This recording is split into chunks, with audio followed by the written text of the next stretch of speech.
Designing each creature is a collaborative effort between the character concept and animation departments. We start by trying to visualize the anatomy of the creature and ask ourselves if this is something that could actually exist. I mean, they're fantastical creatures, but we don't want them to defy the laws of physics. In order to become the best monster hunter, you must first learn how to understand your foes. Books and essays usually give you the information you need, where they can be found, their attack pattern, and what they fear. And it is your job to figure out the best way to kill them. Geralt has a lot of tools available at his disposal for fighting enemies in The Witcher 3. His steel sword, for instance, is used primarily for fighting human opponents, and his silver sword, which he uses for fighting monsters. Geralt can also use a crossbow for fighting ranged or flying foes that are trying to keep their distance from him.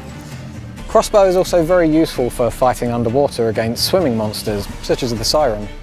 Harpies are vile feather creatures that fly around you and circle you. Now the only way to deal with them is first to bring them down. And that's where your art spell comes in handy. Sort of compressed air that will bring them down to the ground where you can finish them with your sword. Some monsters in The Witcher 3 can actually swim.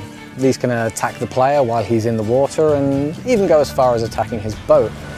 This can be really dangerous for the player if the monster has a natural affinity for water, such as the Drowner.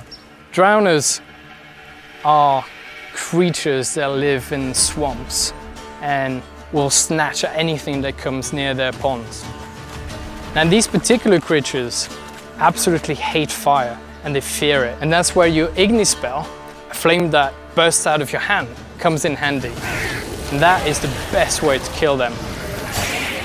With the werewolf, a bomb filled with silver powder will take away his regenerative abilities. This will make it much easier for the player to defeat him after. The player can use weapon oils to coat his weapons that will make them do enhanced damage against specific enemy types.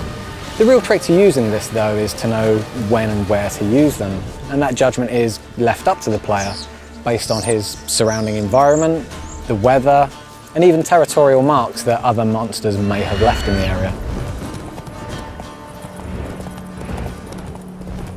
So we've created this complex behavior system in the game that actually allows these creatures to live in the world that they inhabit. They're never just going to spawn in front of you artificially, and they don't just interact with the player. They interact with each other and with NPCs.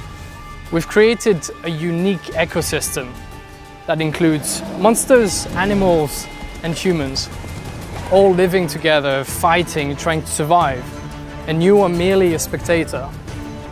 Now it is your choice to interfere with whatever is happening in front of you. But don't forget, every action you take in The Witcher has its own consequences.